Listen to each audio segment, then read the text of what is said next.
নমস্কার বন্ধুরা, আজকে সানডে। আজকে আমি এসে গেছি ডিব্রুগড় সীতারাম পুকুর, মানে বাণী সদনের কাছে শিল্পালয়ে। এত সুন্দর সব মূর্তিগুলো, পুরো ইউনিক।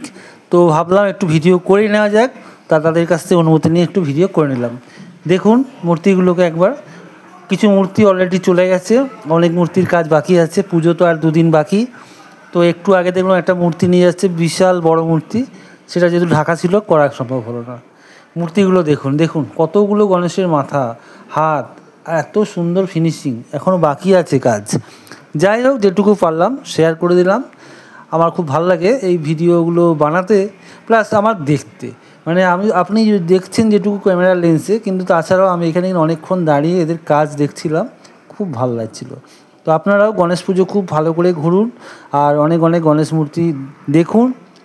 ডিব্রুগড়ে এখন প্রচুর পরিমাণে গণেশ পুজো হচ্ছে, অনেক বড় বড়। আর আমিও সেগুলো কিছু চেষ্টা করব দেখার জন্যে, তুলে ধরার চেষ্টা করব।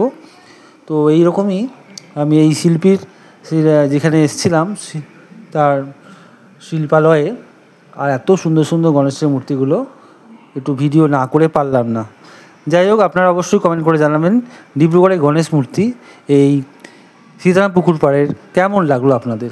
বিভিন্ন দেখেছেন যে ছোটা ভীমের স্টাইলে করেছে, এখানে অনেকটা শিবের কালার দিয়েছে কোনো জায়গায়।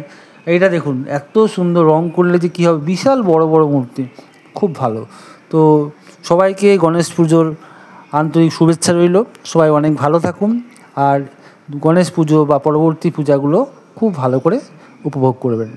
আর সঙ্গে থাকবেন, দেখতে থাকবেন এরকম নিত্য নতুন পুজোর মূর্তির ব্লগ আমি পরপর নিয়ে আসবো, যেহেতু পুজোর মরশুম শুরু হয়ে গেছে। আর এখানকার গণেশ মূর্তি আমি তুলে ধরছি, পারলে আরও কয়েকটা ব্লগ আমি নিয়ে আসবো। ধন্যবাদ, আজকের মতো এতটুকুই। ধন্যবাদ।